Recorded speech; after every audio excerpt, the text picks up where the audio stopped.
Hi, my name is Luke, you can call me Lucky, and this is everything I'm going to use to race the river. Now obviously I can't keep my bike or my helmet in here, but that's okay because I have the keys.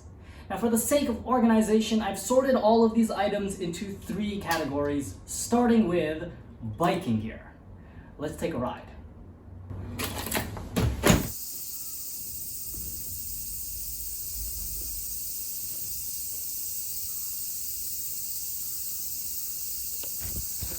This is my bike.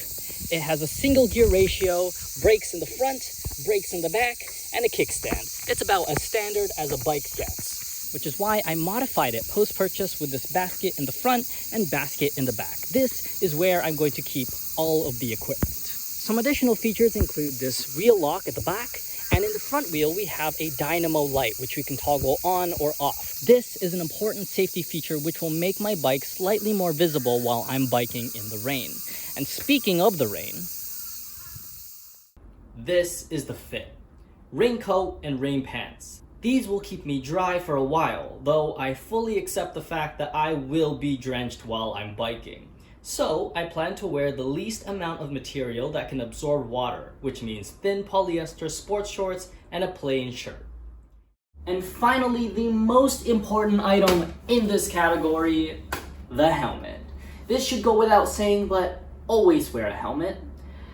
You may have noticed this little spike here on the front. This is where I'm going to mount my camera, which leads us seamlessly into our second category, cameras. We can't document this experiment if we don't have a camera, and my camera of choice is this, the DJI Action 2. Now, this isn't a tech review, but I will say it's perfect for this situation because it's small and mountable. Now, I am a little concerned about the battery life of the DJI, and it also has a tendency to overheat, which is why, if all else fails, I'm going to use my phone camera to record the remainder of the course.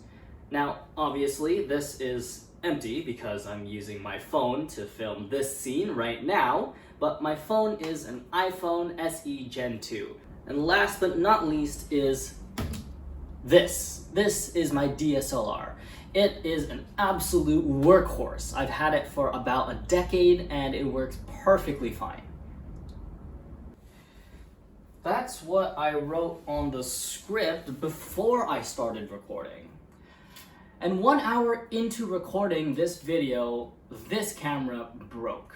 It didn't break, I mean it's still physically intact, but the aperture button got stuck underneath the case, meaning I can't register any other inputs into the camera, including the shutter.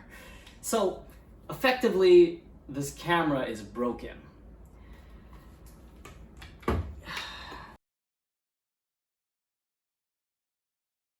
Alright, so this is the bike, this is the camera, and this is the science rod.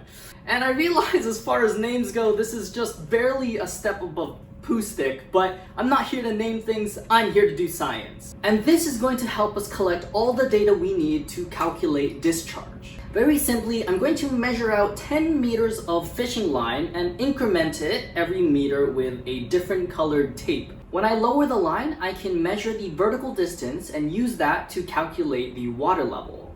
I can also use the floater and lower it into the water. I can use a stopwatch to record the time it takes for the floater to travel a certain distance and use that to calculate velocity. And after I've taken my measurement, I can retrieve the floater by simply reeling it in.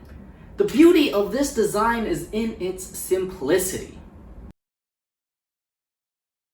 So that was the plan until I realized that making scientific equipment isn't as easy as I thought it was going to be.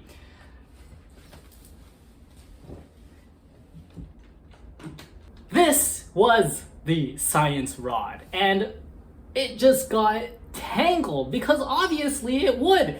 The fishing line was full of sticky tape, and it was so thick and bulky, and it was never gonna work. Why did I think it was going to work in the first place? Luckily, I have a better idea. It's the same thing, but more. It's called rope. And I'm just gonna do the same thing. I'm gonna attach this floater to the end of this rope, and I'm just gonna pull it up manually. Alright, so this is the successor to the science rod, the science rope. And I realized that I've just given up on any meaningful naming scheme. And actually, that's not the only thing I've given up on. I also gave up trying to find a reasonably length rope. So instead, I've opted to tie together three 3-meter segments of rope. But worry not, I have used a fisherman's knot to knot them together.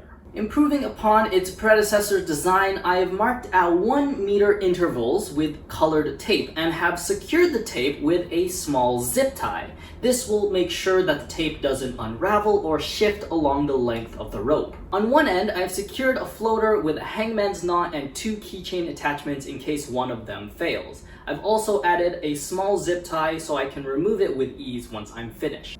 On the other end of the rope, I've used the same knot to secure a carabiner, which I'm going to use to fashion this device onto the bridge railing so that I don't accidentally throw the whole rope into the water. It's truly a very simple design, but let's take a look at how we can use this to collect data. So this is more or less what it's going to look like once I get to the finish line. I'm going to be standing on a bridge. And from here, we can measure vertical distance by lowering this floater down towards the water surface until it comes into contact with the river. Now, on a normal day, we're going to be measuring base flow. During the storm, we're going to be measuring the storm flow. The difference between these two values is going to give us the water level.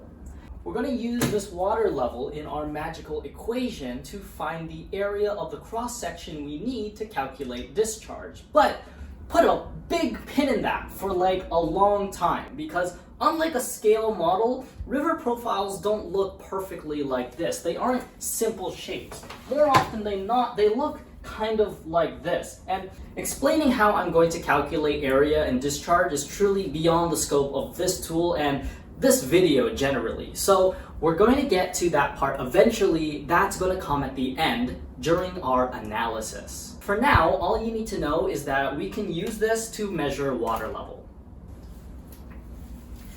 So the second function of this tool is to measure velocity, and we're going to use the tried and true method, which, by the way, is not called the stick method, it's called the floater method, but like tomato. We talked about it in the last video, but just to refresh, you drop the floater in the water and you time how long it takes to get from a designated point A to point B.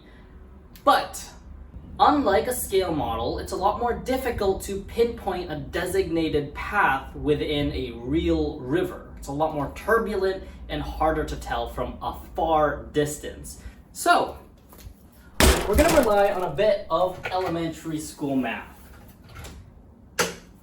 Look familiar? Because the bridge and the river will form a near 90-degree angle, we can use Pythagorean's theorem to calculate distance. A is the vertical height from the top of the bridge to the water surface. C is going to be the length of rope that is taut when the floater is being pulled back. Using these two values, we can solve for B, the horizontal distance traveled within the river. Divide that distance by the recorded time on the stopwatch and we can calculate velocity. Once I arrive at the finish line, I'm going to collect data every 15 minutes for about 2 or 3 hours. I don't want to stand in the rain for too long because, well, that's kind of uncomfortable, but more importantly, I'm going to be dressed like a very suspicious person doing very suspicious activities, and the last thing I want is to have to explain myself to the local police. So, 2 to 3 hours. The sample size should give us enough data to construct a hydrograph. And more importantly, it's going to tell us at what point in the hydrograph we finished the race. So, for example, if the values are increasing, then that means that we arrived before the peak time, meaning I won. But if the values are decreasing, this means that I arrived after the peak time, meaning I would have lost. Not going to lose, obviously. However, if the values are relatively flat, this can mean one of two things. It could mean that I arrived exactly at the peak time, which would mean that the race is a tie. But more likely, it means that the frequency of data collection is too high. If the data points are too close together, we won't be able to discern any significant change in value. So in this case, we need to expand our sample size to get a clearer picture.